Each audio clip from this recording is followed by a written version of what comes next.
This is the Horse Radio Network. This is episode 41 of Horsemanship Radio, brought to you by Index Fund Advisors, IFA.com. Horsemanship Radio is a part of the family of the Horse Radio Network. And today we have guests from New York, Florida, and way down in Australia to share their work with horses and people for better lives.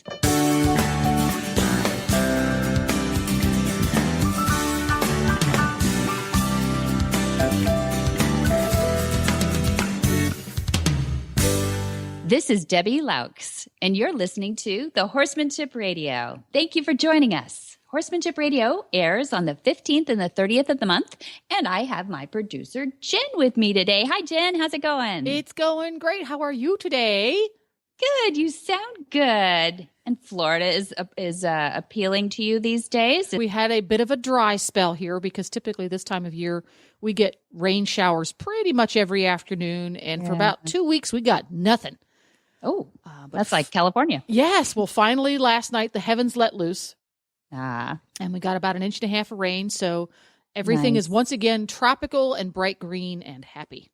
Florida-like. That's awesome. That's awesome. And the horses all got rinsed off. The horses all got rinsed. They got that bath they deserve. That's right. That's right. We were out in a little bit of kind of a rave. For California, all we're getting these days is ocean mist. So we'll take it. Wow.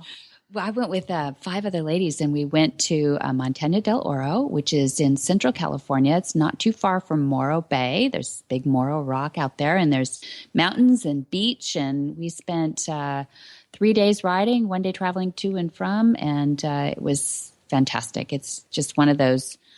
Oh, we call it therapeutic. You know, I saw you posting beautiful Facebook pictures again. Yeah, I know. Aren't those gorgeous? Yeah, it's beautiful. So whenever you guys go out and ride, it takes, a half a day or so to get out where you're going to ride? Well, you mean actually saddling up? We saddle up about 9:30, and then going into the mountains, it probably is about a half an hour. You're right, because we go along the dunes, and then you just go straight up. I mean, it's called Nosebleed Trail, and I think there's a ridge line is another one. But they have horse stairs. You know, they have those elongated stairs that they've built in everywhere, and we go under canopies of eucalyptus, and then out along the ridge line where it's just like a little goat trail.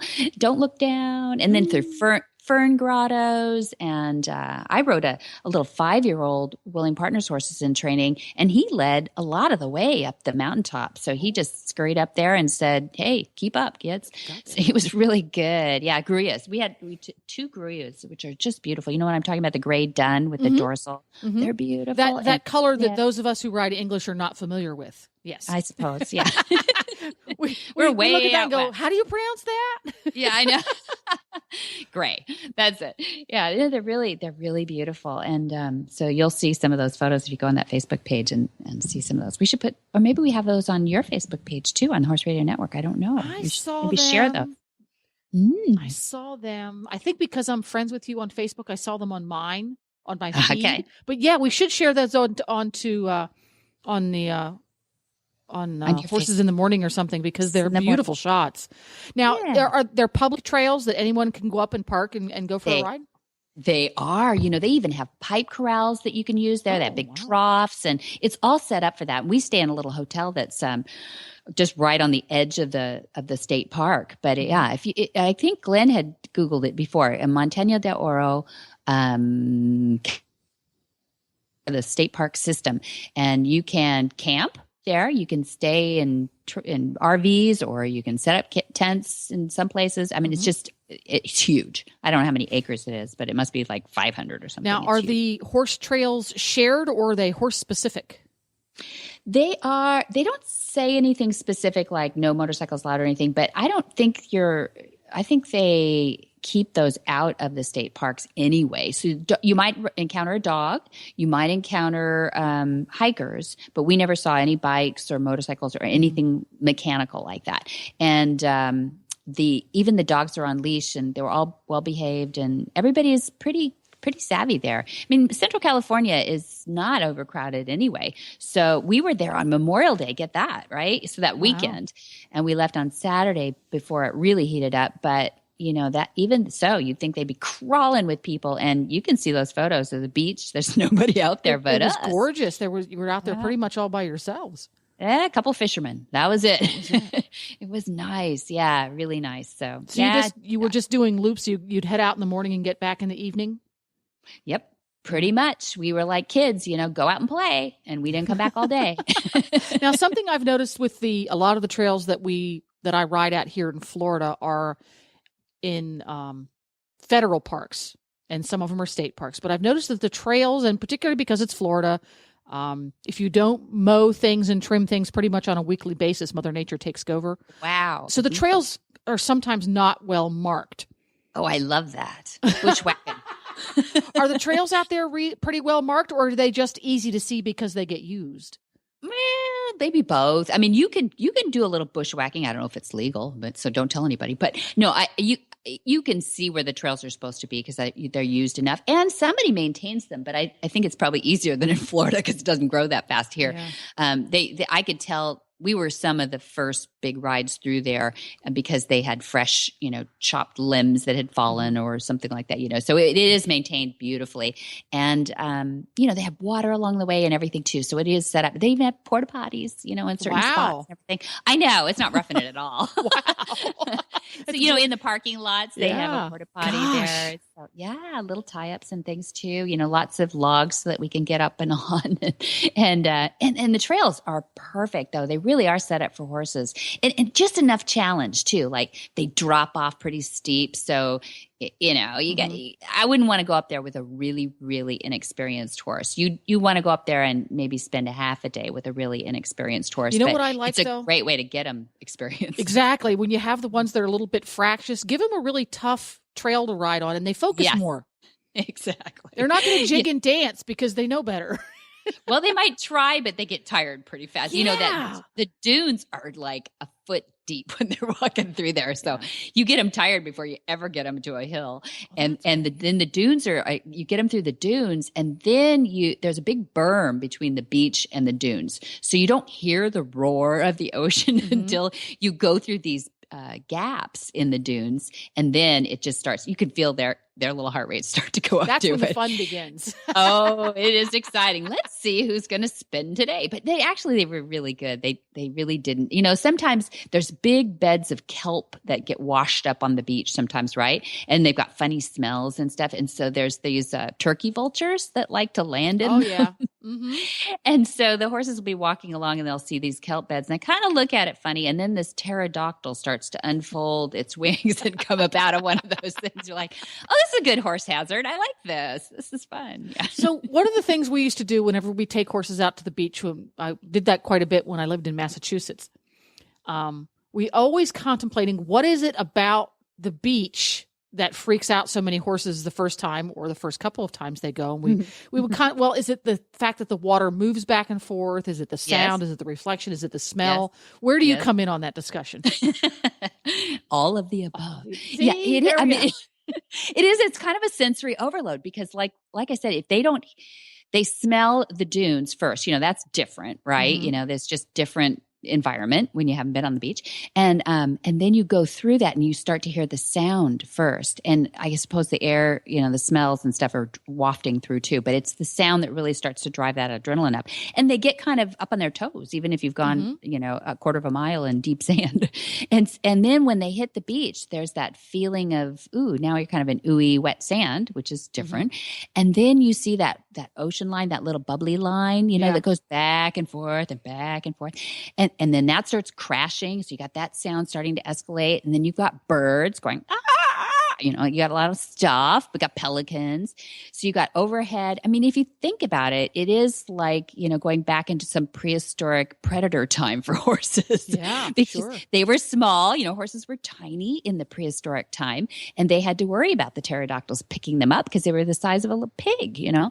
And so everything flying above them, this explains a lot about, that little tiny shopping bag up in a tree that freaks them out so bad. Why? Why does it, it weighs 3 ounces? Why would it even, scare a horse? That's why they worried about predators from the sky. Of course, they're sound driven, and a lot of a lot of ways. And they sync as a herd. It's the one in front. If that adrenaline starts going up, their adrenaline starts going up too, going, what? Are we supposed to go somewhere fast? So, all those elements do. But if they all stay low and you guys all breathe through your bellies, then it brings the whole adrenaline scene down too. And pretty soon that crashing and the quiet becomes sort of a calm too. It's that ocean becomes just a drone, and they really liked it. And they poked their toes in the little bit of wet sand there too. We didn't push anybody into the sea. Nobody was swimming and hair blowing or anything. There was none of that stuff. But, yes, I was frequently on a pony when we go to the beach.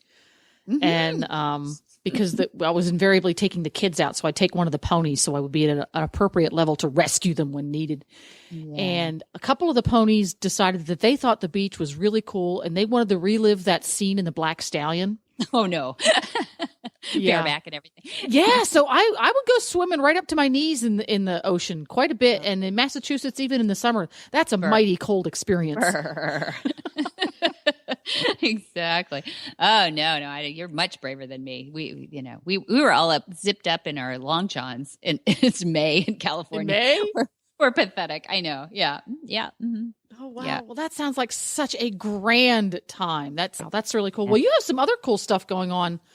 We do. Horsemanship wise with Temple Grandin, don't you? Oh, I can't wait for this. So I'm going to, in the next, probably episode 43, this is episode 41 we're recording right now. Episode 43, we're going to put out a back and forth, a Q&A that Monty, my dad, did with Temple Grandin and a group of about 20 instructors from as many countries, just about. And it's a fascinating conversation that we had with Temple Grandin. And for those who don't know it, go rent the video that Claire Danes is the actress, and the name of the video is actually Temple Grandin. That's the woman's name. She is in her 60s now. She's written more books than I can count. And she's a the highest functioning, I think, autistic that you can find. She's a full professor at Colorado State University, and she is brilliant. And she thinks like a horse. I know we talk about thinking like a horse, but she actually does think like a horse. And because of that, she's been able to help people design different facilities for animals that keep the adrenaline down. And, she talks about stable vices in there. I can't wait to share her with you. She's wonderful. I just looked it up. Temple Grandin gets a 100% on Rotten Tomatoes. Must watch this movie. There we go. Oh, good. 100%. Well, Claire Danes is, as Temple Grandin said, Claire Danes didn't play her. She was her. She talks like that. And Claire Danes really nailed her. So for anybody who doesn't know Claire Danes, she does that well. She really does study a part and gets it perfect. And Temple Grandin is worth studying. She really is. That's great. Well, I'm gonna make sure I watch that in preparation for the episode 43 interview. Excellent. Great, Jen. Okay, thanks. Well, what do we got coming up on the show here, gal? Well, we have some very interesting ladies. We have a couple of ladies that are doing a lot for scholarships and education for equestrian students in our world, and making the world a better place for the ability to keep horses advocating and showing in our lives with these people. And then we've got a lady from down under who's getting up at 4:30 in the morning, I must say, to on a Friday morning, because as we record this on a Thursday afternoon, she is trying to wake up, probably drink a lot of coffee. And Sophie Cox is an amazing horsewoman down in the Perth, Australia area. Cool. Well, let's get to it. Hi, I'm Mark Hebner, president of Index Fund Advisors and proud owner of Monty Roberts' Willing Partners graduate, He's a Sugar Bear. Investment portfolios are a lot like horses. You need to find one that best suits you, your temperament, and your stage of life. Some people might like an energetic horse and an aggressive investment portfolio, while others are more comfortable with a gentle ride and a more conservative investment portfolio. The trick is to find the one that's right for you. That's what Index Fund Advisors is all about, matching people with portfolios, risk-appropriate, low-cost, and globally diversified investment portfolios. You can find the right portfolio for you by taking the Risk Capacity Survey at IFA.com. That's IFA as an Index Fund Advisors. Or you can call us toll-free at 888-643-3133. That's 888-643-3133. Lindsay Martin of Miami, Florida, was named president and manager of the College Preparatory Invitational Horse Show, CPI, in July of 2014. Lindsay has worked for Karen Flynn of Tally Ho Farm for the past 15 years, and she's been extremely involved in the Barton S. Goldberg University of Miami Equestrian Team, which is based out of the Tally Ho Farm and the Tally Ho IEA Equestrian Team. We have Lindsay. We also have Jane DaCosta of North Belmore, New York, and she competed at the college level and in the United States Equestrian Federation horse shows for 25 years in both equitation, hunters, and jumpers. Jane is a training coordinator now for the Jamaica Bay Riding Academy in Brooklyn, New York, and she's founder of the nonprofit Metropolitan Equestrian Team for students to compete locally and nationally in the Interscholastic Equestrian Association, the IEA. Welcome, Lindsay Martin and Jane DaCosta. Jane, you're in New York today, is that right? Yes, I am. Hey, good to hear from you, and I thank you. And Lindsay, you're in Miami? Yes, I am. Terrific, you guys. Thank you for joining us today. It's really fun to have you guys split, but we want to hear so much about what you're doing together, not geographically separate, but you're taking the nation by storm here with so much to do for the student of the equestrian field. Jane, tell us a little bit about why your two big organizations have joined forces and what they're trying to do for the nation's students. Well, before the creation of Junior Equestrian Festival, I was heavily involved in the College Prep Invitational. College Prep Invitational has been around for quite a number of years and it's been very successful. And what Lindsay and I wanted to do was create a Northeast and a Southeast, which is now actually expanding also to California, an operation that can kind of bring avenues for all students all over the country. So typically, yes, the College Prep Invitational has historically attracted students from all over the country, California, Hawaii, even outside of the country, Dominican Republic, Bahamas. But we wanted to be able to cover more ground. So what we decided to do was create the Junior Equestrian Festival, which is located in the Hunt Seat operations located in the Northeast, which currently this year, the Hunt Seat Horse Show will be held at Fairfield Hunt Club on October 9th through the 11th in Westport, New York. I'm sorry, Westport, Connecticut, my bad. And the Southeast operation of the Junior Equestrian Festival will be the Western Horse Show, which will be held at the Grand Oak in Weirsdale, Florida. The Hunt Seat location for the College Prep Invitational will be held Martin Luther King weekend, January 14th through the 16th, I believe. Correct me if I'm wrong on those dates. January 15th through the 17th. Oh, sorry. 15th to the 17th in Wellington, Florida at the Jim Brandon Equestrian Center, which is absolutely gorgeous. And, we also wanted to outline that this operation of the College Prep Invitational will be moving out to California March of next year, which will be announced at a later date. Okay. And the reason why and the rarity you see of two forces joining together is because of the educational values and the determination Lindsay and I have to strengthen these two organizations, not as separate in competition with each other, but to bring us together, to bring our expertise together, to branch out and educate students, parents, and trainers on all the educational opportunities that are available to them throughout the country in collegiate equestrian sports. Good. Gosh, you guys, it sounds so corporate and take over the world. I love it. Lindsay, how did you and Jane get together on this? Is this something you guys have worked in parallel and then found a need, or did it happen more happenstance like that? Give us a little background. It was actually kind of happenstance. I have Peter Cashman, who is the coach at the United States Military Academy at West Point. Yeah. He works for me, and he manages my horse show. And once I took over as owner and president of CPI, I was speaking to him, and he told me, we were talking about growth and how I really wanted to grow the program and expand. And he said, you have to call Jane DaCosta. And I had met Jane the year before at CPI where I was volunteering. And we kind of had a casual conversation. And so I sent her an email and we went from there. And we kind of, decided it was easier to conquer this together as allies than to go about it, trying to compete against each other. Because at the end of the day, it's all about promoting, continuing your education, regardless of financial background and all of that. That's ultimately what it's all about, is getting, it out there.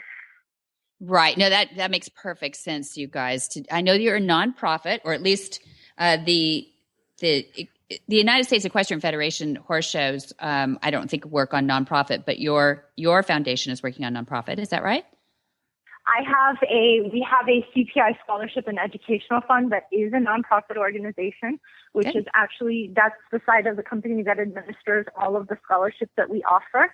We also administer all of the scholarships at the Junior Equestrian Festival as well, which is Jane's operation. So that's kind of where we tied in, how we could benefit each other. Whereas so all of the scholarships offered at the Junior Equestrian Festival horse shows are CPI scholarships. Great. Well, our byline here at Horsemanship Radio is feel good about the direction that horsemanship is heading. And we feel like for the last 15, 20 years, horsemanship has taken a turn for more empowerment to the student and more empowerment to a horse owner. And so that's what I like about where you're going here. But if I'm a mom of a child who's, doing well in their equestrian pursuit, whatever that is, what would I want to know about you guys? How can you guys help my child? I think that one of the misconceptions of trying to ride in college is that you need to have an abundance of finances in order to support the endeavors to get there. And it's quite frankly, it's not the case at all. There's a huge pool of scholarships that are available. A lot of them are primarily through merit scholarships. These colleges are becoming quite savvy with their merit scholarships and able to give it to these children who want to ride on equestrian teams. And I would say 90% of the teams that I'm referring to that are administering these merit scholarships to ride on teams are from the Intercollegiate Horse Show Association, the IHSA. Okay. There are about 400 or so colleges that are members of the Intercollegiate Horse Show Association. And I think that in that avenue, which seems to be a very more flexible avenue as opposed to other avenues of equestrian team sports that are available, it definitely opens the card for all levels of riding. Okay. So some children are born in the tech, some children aren't, which that's great because the avenues that are supplied to the children in the Intercollegiate Horse Show Association is the same that's provided to them in the Interscholastic Equestrian Association, which is the middle school, high school program. Right. So I will tell you as a parent and as a coach, one of the things that I would advise a parent to do is to take a step back and think about the child's future. Okay. Where does this child want to be? Where's the riding going? Where's the education going? What kind of level of student is the rider? And I would strongly suggest that students that ride get involved and ride on IEA teams, which is a middle school, like high school program, very similar to the Intercollegiate Horse Show Association, which is the college level of riding. And what I like about that is that it teaches these children how to catch ride. 8 out of 10 children today have no idea how to get on a horse if they've never ridden before and know what to do. And I think that there's a strong sense of talent for children who are able to catch ride or be able to pick a name out of a hat or a horse draw and get on it, show it, and be done and point. And that to be said is very valuable because then a child has to have a strong sense of horsemanship, sportsmanship, showmanship, a whole different level of person there. And, I would strongly suggest that a parent get their children involved on their younger size in the IEA programs. Okay. take a step back on trying to throw thousands and thousands of dollars other directions, because there is many children in these IEA programs. There are about 11,000 children throughout the country, 10 or 11,000 throughout the country in this IEA program, which feeds a lot into the IHSA. And the IEA and the IHSA formatted horse shows are very similar to what the Junior Equestrian Festival and the College Prep Invitational horse shows are about. The children that come to our horse shows don't bring horses. They are competing on horses that are provided to them at the horse show, and it is a horse draw format. Children line up in right order. They pick a name out of a hat, and that's what they're riding. They watch these horses school. That's they great. get on it. They get 2 practice jumps, and they go into the arena. And there's a lot to be said about that, how talented a rider has to be in order to do that. Mm-hmm. And Lindsay, define for some of our listeners who might not know what a catch ride is. A catch ride is where the rider basically gets on the horse and has never been on the horse before, and they have maybe 2 minutes warm up. In the IEA, they actually have get to do 2 practice jumps, whereas in the IHSA, you do not. You don't even really get to walk on the horse, and you go in the ring and you show the horse. Yeah.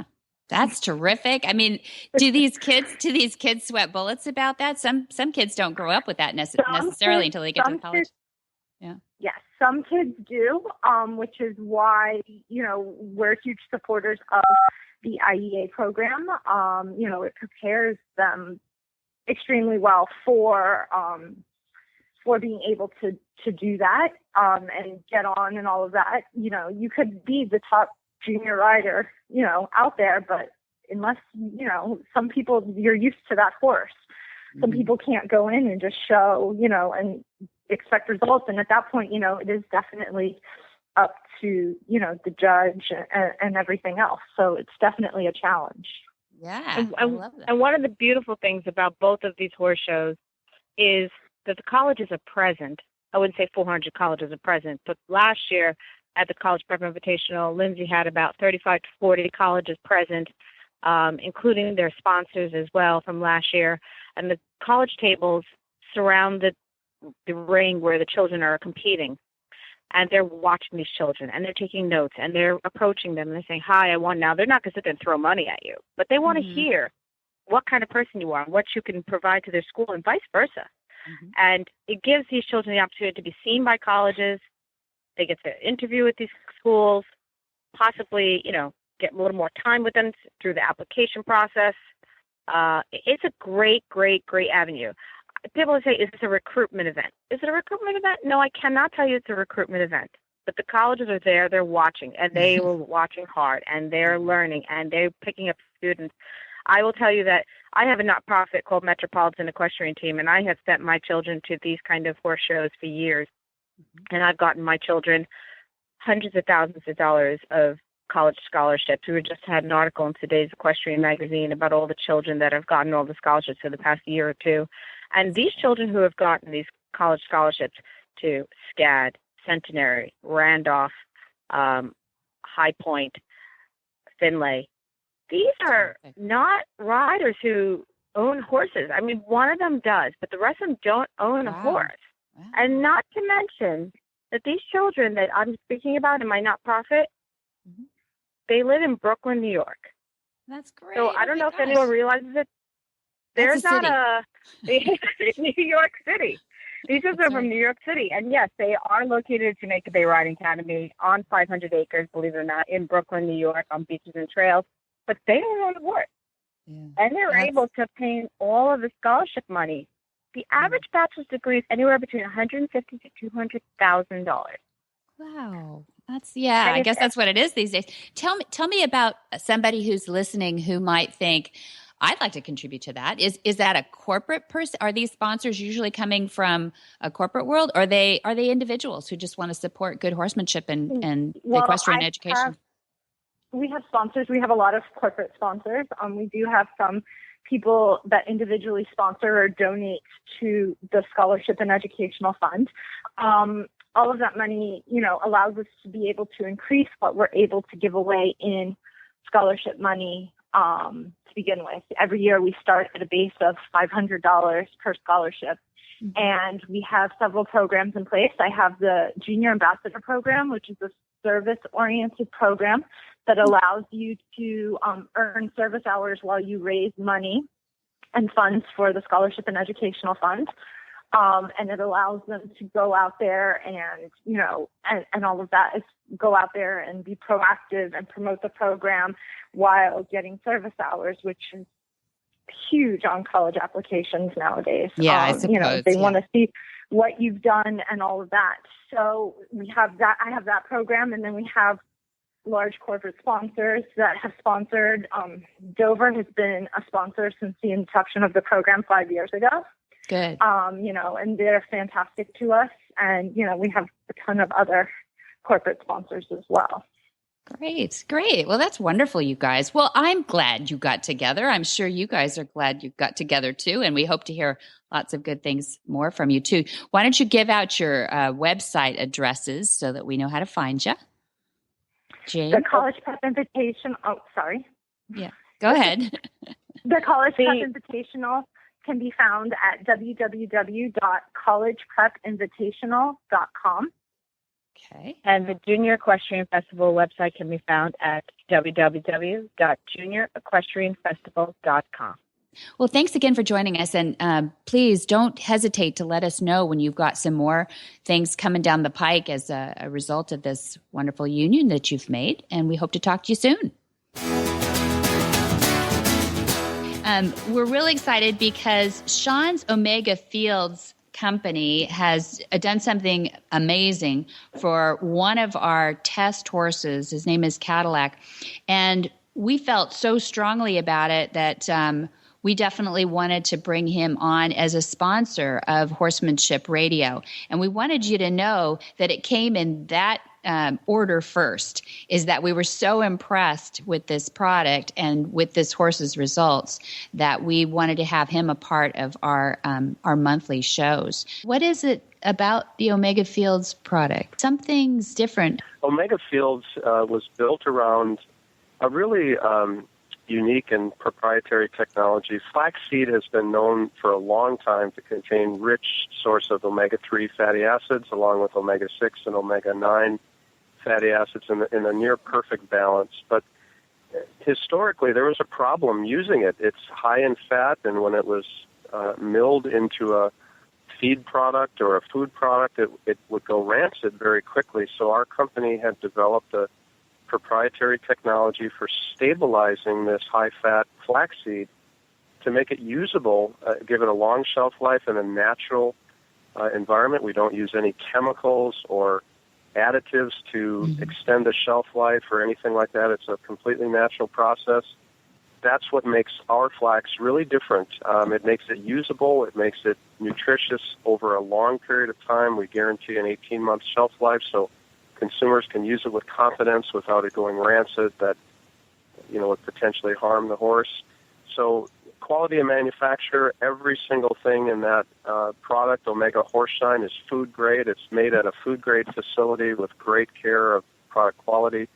The stabilization technology makes that omega-3 nutritional value locked in and usable for a long period of time. So proof is in the pudding, so to speak, that it really works. You'll see dramatic results in a fairly short period of time. Sophie Cox has always had horses in her life for as long as anybody in her family can remember. She was always looking for a better way to work with them. That's why a close friend gave her a book for her 9th birthday called The Man Who Listens to Horses by Monty Roberts. Sophie never looked back. She knew that one day she would go to Monty's farm in California and learn everything about this amazing method of training horses. And in 2009, she qualified as a certified instructor in Monty's methods. Sophie lives in Harvey, Western Australia on her farm, Zakula Park. Welcome, Sophie Cox, all the way from down under Australia. Thanks so much for getting up so early for us. No, thank you very much for having me. It's my pleasure. That's our pleasure. It's an honor. I know that you're 2.5 hours outside of Perth, if that puts it in perspective with anybody, but that is way far under way far under. And you're out on a farm. Tell me the name of the farm you're on. Zikula Park. Zikula Park. And you were... Mm-hmm. So yeah, it's named after our dog from when we were little. It's not an Australian word. Even in Australia, they think it's an unusual name for a farm. Ah, that's it. Okay, so I thought for sure you were going to say it's Aboriginal or something, but no, huh? It's after your dog. No. Wonderful. Yeah. Well, I wanted to get you on this show because you're an amazing horsewoman. First of all, you're a certified Monty Roberts instructor, and we want to get that in. But also, you're doing some work with some people using equine therapy too. So I'd love to get all those subjects in. But I'd like to start off with what are you working in right now? I know you're training and you're doing you're working with different industries. Tell us what you're doing with horses now. Currently at the moment, I run my farm runs a training centre for both horses and people. At the moment, we have an influx of starters, so just babies, mainly for the racing industry, but quite a few for what we call Olympic disciplines. So dressage, show jumping, and eventing. I favour eventers. It's always had my heart, so I tend to try and get as many of them in as possible. And then I run, my favourite course to run is the Horsemanship 101, because we get people right at the very beginning. Generally, they've had very little to do with horses. Usually the parents have absolutely no idea. They just know that you feed one end and you clean up after the other. And the children, as much as quite often usually think they know a lot more, they're usually very green, and it's really nice to sort of enable them to work with the horse, not just safely, but really connect with the horse rather than, I know when I was younger growing up, there wasn't a lot of talking to the horses and working to try and make them better. We generally just got on and rode around as fast as we could, jumping as big as we could. And no real consideration for the horse was, brought into the picture. Yeah. So I really love to start with the 101 and just teaching the children that every time they are around their horse, they are interacting with it. It's something that the horse will take from every time you go into, even just to feed it. So if your pony's pushing over you, that's not acceptable behaviour. That's not safe for you, and they have to learn that that's not correct. But also, that's time that you're spending with your pony. Usually they're the young children, so they're ponies in the Horsemanship 101. But we do get some beginner adults. But for the sake of it, I'll usually use the word pony. That's time you're spending with your pony. That can be a positive experience for both you and your pony. So even if you just take the time to give it a little pat or, just be with it for just a short time rather than, racing off to, watch some cartoon or nothing, that it makes a big difference to your relationship with your pony. And so many children they just blossom. They usually come back to our course a little bit. We run the very beginner one where they not only learn how to work around their horse, but they learn nutrition, the things that you need to do, like their feet, dentistry, make sure that your equipment fits properly. And then we run a course a little bit later on, a little bit more advanced, but still aimed at the younger kids. How to train them, how to train the ponies. Maybe usually the ponies know. Ponies are what I call a tricky little subject. They will pretend they don't know things. They tend to. They have much of a philosophy like a dog. I think dogs will not do anything if they think they can pretend they don't know how to. Get away with it, yeah. Yeah, and that's a pony. If they can pretend they've never ever learnt to jump before, there's no way they'll jump because that's energy they don't need to be using. That's right, so, energy preservers. Yes, exactly, and ponies are the best for it. So we usually help the children learn how to get the best out of their ponies. So do they bring their own Is this part of it's their own pony that they're bringing in for these courses, or do you provide all the ponies? I'm kind of curious because do you mix and match, or do they bring their own? We do mix and match. Generally, unfortunately, people have already bought the ponies before they decide to learn to look after them. It's unfortunate. Anybody can just buy a pony, and with things such as Facebook, I'm not sure in the USA, but in Australia, a lot of people advertise their horses for sale over Facebook sites, and literally anybody can buy them. Mm-hmm. So it's not as hard to. Before, I know when I was younger, you had to go out to a lot of them were riding schools or pony studs and almost prove your worth a little bit. Yeah. But now, right. Now, literally, if you can get the horse picked up, or you can buy a float and horse trailer, sorry, we call them floats. You can pick your horse, pick the pony up. So a lot of them come with their own ponies, but we do have anywhere between 5 and 8 because we do run a pony education course here as well. So there's ponies coming through quite regularly. But anywhere between 5 to 8 ponies here that we can match up with the people, usually the parents who they're on to their second or third child and have learned, rather than go and buy the expensive pony, we'll check to see if the child's really interested in the sport before we go and spend all this money.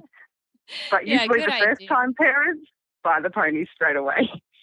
Yeah. And Facebook, oh dear, we have a thing called Craigslist here in the U.S., which is, it actually is a subject of another radio show that on the Horse Radio Network, and they have a thing called Really Bad Ads. It's hilarious. You've got to listen to it sometime because you wouldn't believe how people describe these horses, and they're trying to offload, But what I'm hearing is that you're an unusual person. You've got high-level skills. You're working with Olympian disciplines and race starters, thoroughbreds, and yet you're choosing to teach courses at a really basic level. It sounds like you have a passion for those children to start off on the right foot. I do. It is really important to me. I mean, I did, when I first became certified instructor, before that I'd been working a lot with just thoroughbred racing and eventing. Mm-hmm. When I came back to the thoroughbred industry straight away. I can't help it. I love it. I love riding them. Their fast work is a thrill. Probably why I don't mind this time in the morning. But the more I ran courses at higher levels, I was amazed the things that they didn't know by the time they'd got to that stage. Mm. Just, adults that have been riding for longer than I've been alive. We have an amazing rider that, what I would say is relatively close to me, but she lives about 4 hours away. And she's won silver in eventing in the Olympics. And there was things that she couldn't get her horse to do, things like standing still or tying up to the float, and at competitions all day tying up to the horse trailer. And it just amazed me that you could get to that level. I mean, she's essentially one of the top riders in Australia, and she's lacking those basic skills. Mm-hmm. And I thought, maybe that was unusual, but the more I went to competitions and watched, and the horses that were coming through, I mean, a lot of the comments I got on the starters was how well they stood still to mount and things like this, and I was like, well, of course they do. That's part of the process, and they were like, oh, no, some of our horses that we compete and that's, up at the top level don't stand still to mount. And I thought, oh, okay. And at first I was excited because I thought, well, that's going to be a nice thing for me to be able to work on. But the more I worked on it, the more I realised that it was actually the people not having the skills. And then I went back and I went through what we have is called a pony club association, where they're all scattered around all through Australia. and your sort of district has a pony club, and not everybody goes to it, but it's usually where most people start, and they run every once a month. They run what we call rally days, and they'll have their instructors, and they always do horsemanship and follow along those lines. Yeah, good. And I went and I started to study their curriculum, and I just noticed what was really lacking. And it's a slow process. I've been in talks with a lot of the people that run different pony clubs, trying to improve their curriculum, but I couldn't wait. I'm too impatient. So I decided that was something that really needed a lot of work, and I ran my first one, which was actually more aimed at the parents to try and help them. Yeah. And it was just so full. I was just, people were just calling. From when I first advertised it, it was booked within, I think it was something like 15 minutes. It was just, oh my gosh, unreal. That's awesome. Yeah. And I just thought, yeah, then the kids, and I guess I'm now a parent, so I have two little girls. One's almost one and the other's 3. And I guess naturally then children became a part of my life. So I probably started thinking more along those lines of, what I would like them, which is actually quite funny. My 3-year-old daughter will walk out and stand next to me like she's part of the crew, she stands there and she'll tell kids that are 5, 6 years older than her what they're doing wrong, which I'm not sure how well that goes down. Good but for her. That's all right. It makes me feel proud that she already knows what's right and wrong with them. That's right. That's right. She's already picking up the feet correctly, right? She's 3. Yeah. I love it. Well, I know that you've recently started working with some victims of violence and using horses and Dad's Monty Roberts concepts as therapy. And tell us a little bit more about how that's evolved in your day. Yes, that actually at first happened by chance. Not that there's chance is probably not the right word, but I didn't actually aim to set out to do that. I unfortunately was a victim of abuse when I was younger, and a good friend of mine knew this, and she is a mental health nurse, and she had a patient that they were really struggling to connect with.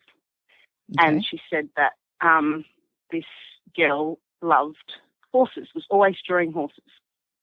And she said, would I mind coming in and talking to her? So I was a little apprehensive because I would be explained that this girl had quite a horrific start to life. She was about 16 at this stage. Not quite. It was almost her 16th birthday. And I was really quite worried about doing the wrong thing and saying the wrong thing. And I can sometimes speak without thinking. So I was a bit worried, but I agreed to it. And when I went there, it was horrible. I went into this hospital where quite a lot of children are there to try and come over their demons. And it really tugged on the heartstrings when I went in there and saw all these, mainly girls. I'm not sure if they were segregated into gender, but when I went in, they were mainly girls. And I could barely get 2 words out of it. She was just torn to pieces. And so they thanked me for my time, and I went my way, and I was just hurt that I couldn't help her more, because she looked probably about 9 years old, even though she was about 16. She was just so small, and it was really hard. And I thought, no, I can't leave it like that. So I drove home, and we had a little pony that I had that had been abused as well. Someone had decided that they would learn how to start horses themselves. Oh. And they watched everything on YouTube and then decided they'd put together their own program. Oh, great. And unfortunately, it was a lovely idea, and the poor pony got the worst of it. So it was really timid. But was just such a forgiving, I find most horses and ponies are if they just forgive over and over again. Mm-hmm. And yes, they're generous. They really are, and this one particularly so. It just really wanted you to do the right thing by it, and it just kept giving you chances. And I'd actually noticed with a few of my clients that were really short-tempered, I'd actually used this pony because no matter how angry they got, the pony wouldn't react unless you did the right thing, unless you were soft and responsive. Perfect. And I actually, I've still got the pony. It's one of the most amazing tools. I'll never get rid of it. And a lot of I'd noticed that a lot of people realise that there's difference between strict and aggressive, and it actually helped them. And I thought, so I put her in the horse trailer, and I drove back up to the hospital, and asked my friend, is she allowed into the grounds? They had a little garden. So they said yes, as long as I can promise she wouldn't kick anybody. So I brought her in, and the girl just lit up. She was so excited. And and what was wonderful was the pony. It was one of those moments where, people always say that horses sort of have a sixth sense for people that need them. Yes. And this pony just went straight for her. Like, I had her on the long line, and she literally went straight for her. Like, she knew that, and consequently then I was just hooked. Like, when I saw this girl, and apparently she barely said two words to anybody. That's all she talked about. Was that. And then when her parents visited her that evening, she talked about the pony and just was going on, and that's the most I'd heard. They said that's the most I'd heard her talk since she was about 13 years old, so nearly 3 years. Gosh. So I just thought that made me realise that, that they really are. I'd always believed it because horses got me through some really difficult times. But I just, when I saw that, I thought, I haven't imagined it. And so then I developed it from there with my sister's actually a child psychologist and a speech pathologist. And so she's really well equipped to work with children. She actually wanted to work with autistic children, but I've now got her on my bandwagon of kids in need. Yeah. And she helped. We have we're still working on it. It still definitely needs some improvement, but we not only help them work through their demons, but we also set them up with a lot of them feel like they have no future. So I set them up with ability to work with the horses, and a lot of them, we then will find them a form of work placement at some of the big studs and things. Oh, that's perfect. Racing stable, and then they can go out. Yeah, they go out into the world, so they're comfortable with horses, and so they can go out doing something that they know, but then also experiencing the world again, and with something that they're comfortable with. That's fantastic. So it was, it is good. And luckily now I have another Monty Roberts student. She's actually in the process of getting her instructor. Well, she's hoping to get her instructorship. And she's actually a defence attorney here in Perth. A defence attorney? Huh.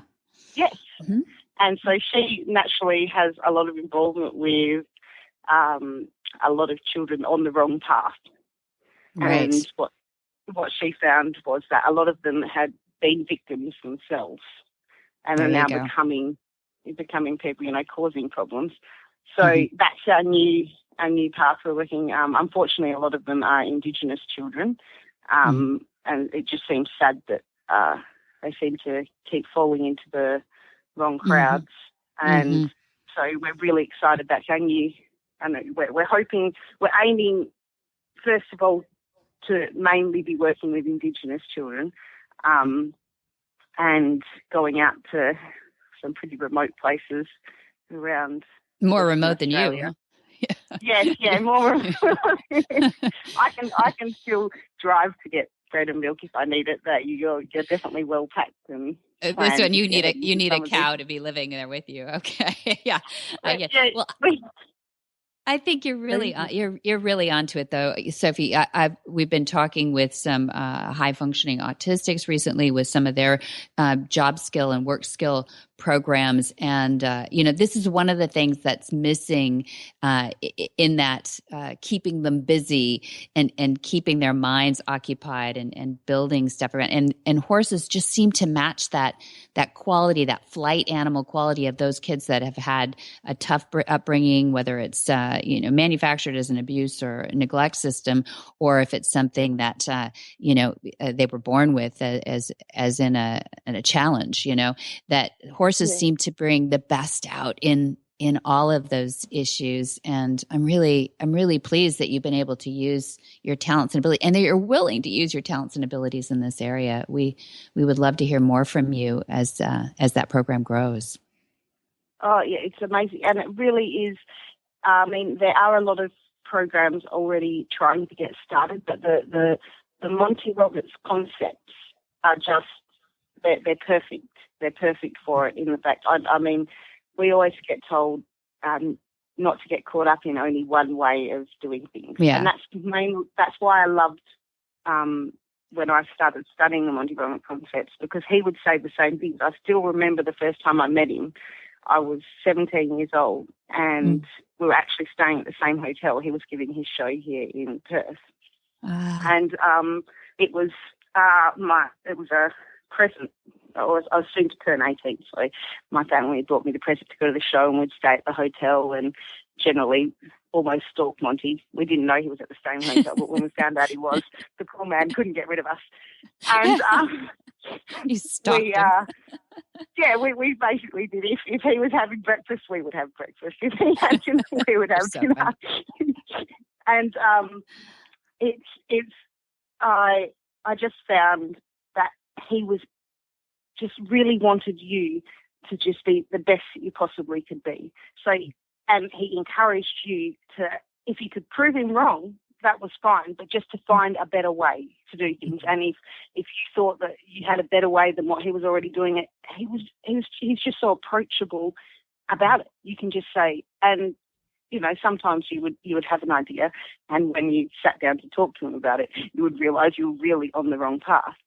But never ever would you just get told, no, that's wrong.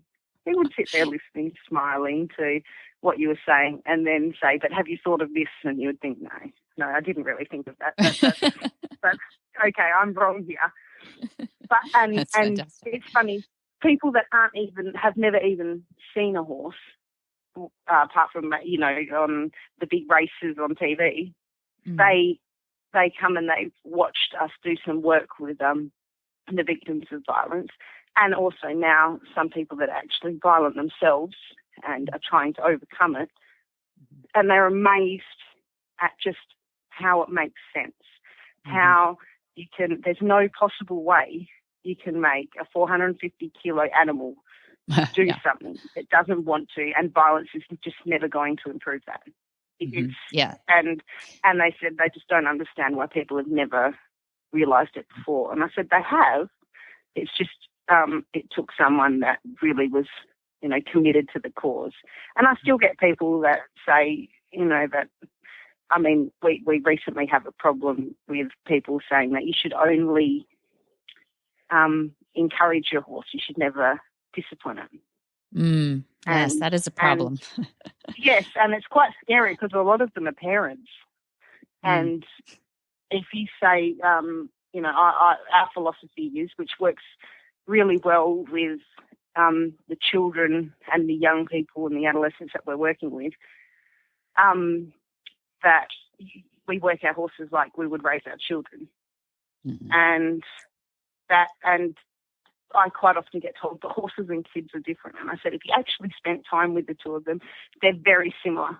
They're really very similar. Their mind, the way they work is very similar. And I mean, I've got proof with my two little girls. I don't do everything the same, obviously. It's irrelevant. But the same ideas. That's right. That maturing process. Yes, watching them absorb it, make choices there, and when it's their problem and their fault, they know it. And when they've rejoiced, they know it. And I love that choice-based system. And you're absolutely right that is a great way to train a horse, and it's a great way to raise up kids. Mm? Yeah, it really is. And, I'm just really happy with the professionals agreeing with it. We just, so in fact, Excellent. I think at Monty's last show in Perth, he probably there would be a whole section of our state equestrian centre that had completely people that never had anything to do with horses because they were so intrigued by how it worked, you know, and how they could use it in everyday life. Yes. Well, I think so. And I think it's people like you, Sophie, who are out there showing us that bridge and why we need to advocate for horses to stay in our lives, how that they do so much mirroring for us. And we'd love to have you back. I hope you'd agree to get up this horrific hour again for us and try to do this, or maybe we can tape this at another time. But I would love to hear more about all you're doing. I can't ask you to share with us anymore today, you poor thing. Go back to bed. Leave the poor kangaroo on your porch alone. Don't tell your husband about the grass. I'll try not to. But we'll say goodbye now, and thank you again so much for sharing so much of your life and what you're doing for horses everywhere. Hi, I'm Monty Roberts, and I'm dedicated to training horses without pain. You can learn to do it too on my Equus Online University. Western, English, the beginner, or the advanced rider. It doesn't matter. You can connect with other students online too, on our forum, and there's a new lesson every week. It's a lifetime of learning for you on my Equus Online University at montyroberts.com. Our trainer's tip today comes from Carol Herder of Cavallo Horse and Rider, whose tip helps you and your horse get the most out of your time together. Welcome back, Carol Herder. We wanted to have you back from Cavallo. Thank you for lending a little bit of your expertise and time. But we have our trainer's tip. We have this section that really gets into behavioral issues with horses and behavioral issues with people. So thank you for agreeing to come back. What topic did you have for us today? I just like to point out that being present in the moment with your horse.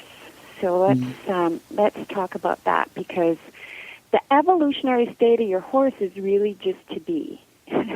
If you can imagine. He's not caught up in thinking about the future or ruminating about the past, how he should have disciplined his kid yesterday or what he's going to wear tonight. He is in the moment. All the things we do. Yeah, that's true. All the things we do, our thinking, our feeling, our doing. And so to meet your horse in a place of presence is not only comforting to him, but it's a really good exercise for us in our overall sense of self and well-being. So what you take into his space is really your responsibility. So I encourage you, before you go into your horse's space, to really look at what's occupying your mind right now. What are your problems? What are you thinking about? What are you excited about? It doesn't have to be a negative thing, right? You could be totally preoccupied with something that's making you really happy. But for the time that you go into your horse's space, just play around with being really there. And that, that's an exercise that will serve you in a lot of cases in your life, but it will really help your horse feel comforted because you won't be preoccupied with so many other things. That's a great tip. So we all know about the physiology that we bring to the relationship with horses, that our adrenaline is up, their adrenaline goes up. If we can relax and breathe out, they can literally stop, right? Those lessons that we've had of stopping from your horse is just sitting down, breathing out, and thinking, whoa. So I love that you're asking us to be more present. So you're probably not a big proponent of talking on the cell phone when you're on a horse. Is that right? There you go. I should say not. I mean, if that's what you want to do for a period of time, then just be aware that that's what you're doing. So I guess what I'm saying is try to spend a period of the time that you're with your horse in full presence. And your point about breathing is just fabulous, because that's the way you can really get present, is with some deep breathing. So go to your horse, have a few really deep breaths, think about what you're thinking about, and then just be and let whatever comes up come up. Be it a shift in the breeze or the way he's standing or just really notice where your emotional state is, because you can't, so much comes from an intuitive state with horses, and that can't happen unless there's some level of silence. So go and be silent with your horse. Listen to that. That's a great tip. Go and be silent. We all just did this one big breathe out, and we all want to go run out to our horses right now. I love that. That's great. No, I could almost feel like I was out there. So, all right, everybody turn your computers off and go out to your horse now. Okay. I'm turning my computer off now. See y'all. Thank you, Carol. Thank you. That's pleasure. a great tip, Carol. It's great to have you back. Thanks again, and we'll have you back soon. What in the wide, wide world of sports is going on here?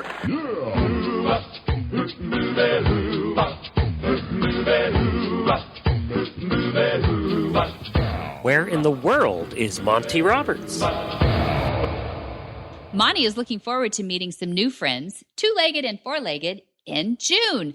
The 5th through the 7th, he will have his Monty's Horse Sense and Healing. That's free for combat veterans and first responders diagnosed with stress injuries. Then on June 25 through July 1, he has a Monty special training with Portuguese translation, and that's at Flag is Up Farms. Then July 6 through 17 is that exciting Gentling Wild Horses course that Jamie Jennings is going to be attending from Horse Radio Network. Exciting. So excited. And it's open to all levels. Even though Jamie's, intimidatingly good, don't worry about that. All levels are welcome. And that's at Flag is Up Farms. And July 30th, we have an experimental little course that I want to teach. It's called Riding Styles Research, and it's how our personalities affect our horses and the ways to work together with that knowledge. And then, I'll tell you about that one. And then August 3 through 7 is Monty special training at Flag is Up Farms, and that's our annual best week of the whole year. I love that one. Oh, boy. And you can see more at www.montyroberts.com. Or if you like to go old school, you can get Monty's calendar by calling 805-688-6288. And if you want to mix the two together, you can go to montyroberts.com and find that phone number. That's true. And for details about today's show, go to horsemanshipradio.com, where you can find links, photos, and more information about today's guests. And as always, we just love to hear your feedback. Please follow us on Facebook at facebook.com/Monty Roberts. And you can follow Monty on Twitter at twitter.com/Monty_Roberts. So you can also get the app and have all of the Horsemanship Radio episodes along with all of the other great shows on the Horse Radio Network through wherever you go. Go to your app store and search Horse Radio Network. And you can download it today because it's quick, it's free, and it's easy. It is. It really is. Even for me, that's good. And many thanks to our sponsors too. You guys are making this program happen. It's growing. I really appreciate that. Be sure to visit all the other great shows too on Horse Radio Network at www.horseradionetwork.com. And until next time, have many happy horse hours.